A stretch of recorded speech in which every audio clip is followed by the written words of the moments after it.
web in general was, I was in college and I didn't have a computer, and I would go online and there was, this was a long time ago, this was 1994, and Time Magazine had just put up their website, and they were one of the first places to do a website. And there was a typo in their first story, and so I emailed them and said, there's a typo in your story, and they emailed me right back because they were so amazed that I was actually reading it, because again, this was 20 years ago.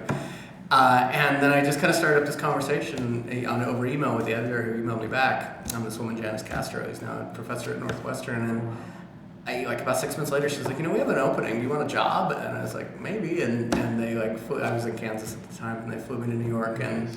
And the day I showed up, there were two people who worked on the website at that point, and one of them quit the day I showed up, as it turned out. So they're like, do you want to do this web thing? And I was like, sure.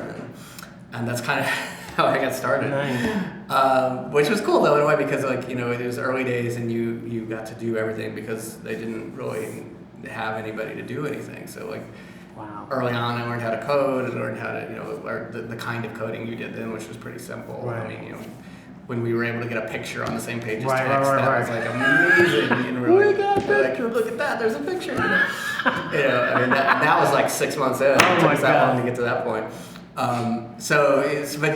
That was really nice because I got a really good from the ground up kind of thing. And then years later I went to Newsweek, and that's how I kind of ended up more in doing more kind of social stuff, which is that, and again this was 2006, 2007.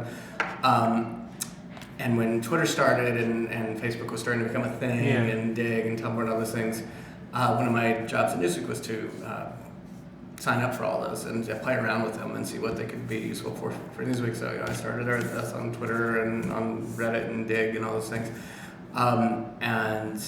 Tumblr turned to be one of the ones I thought that was particularly useful in Newsweek. And after doing a Tumblr for Newsweek for a few years, Tumblr kind of reached out and said that they were getting a lot of inquiries from other media companies trying to do that, and would I be interested in going to Tumblr and helping them do that with other media companies. And it's like, sure, that sounds really fun. Nice. And so which was a really great kind The rest of is history. but the rest it was such a cool opportunity that was very different than journalism, but in some ways much the same thing. Nice.